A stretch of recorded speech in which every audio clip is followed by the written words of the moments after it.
My name is Katy Frazer and I am an underwater camera operator. In Mexico, my role was to shoot Steve underwater in the cave systems of the Yucatan Peninsula.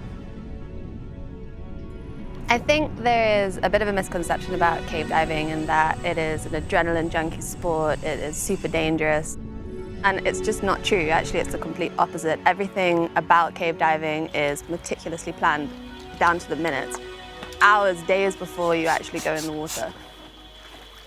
There's a saying in cave diving, slow is smooth and smooth is fast. Diving is something that needs to be second nature for you to be able to be a successful camera operator. Being a successful camera operator is not about getting that shot. It's about getting it safely without damaging the environment or yourself or other people. I think whenever you're shooting adventure series, you always have to have a certain amount of variables that you mentally prepare for happening. You may not know what those are, but you know there's going to be something. When we were doing training dives, Bernadette's full face mask fell off at about 25 meters. It felt weird to carry on filming that. And I didn't, I stopped and I went and helped her like a good human. But there's definitely a bit of a conflict in your brain when you're operating a camera because you're having to capture the story, you're having to capture what's going on. And it is hard to walk this fine line between if somebody needs your help or somebody, is fine and they're going to get through it and they're going to be able to capture, a real moment on TV.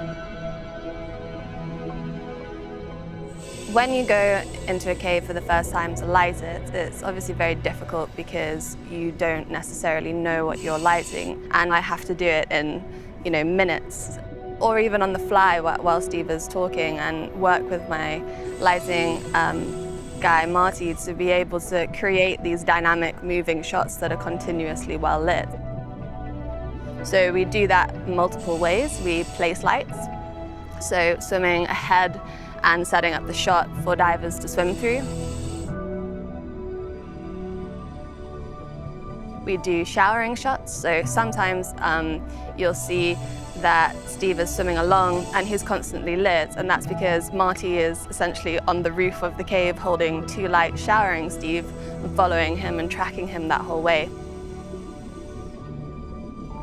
Sometimes you create halo effects where you take light and place it behind your subject so that you get a nice halo glow around.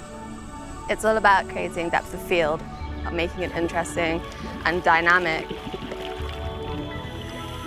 I'm very much used to being behind camera, so to be a character in the show was a bit strange for me, but it was also a nice experience too because it's something that I've never done. And it was nice to watch yourself from someone else's eyes and actually really appreciate what you do, because I've put a lot of time and a lot of effort and so much training and so much hard work into what I'm able to do now, and so it's actually quite nice to get some credit for that. It was great. I mean, the experience to be able to show people for the first time and film their reactions of, these beautifully lit caves, I mean, that was just priceless, and I think that's something that I will remember for a very long time.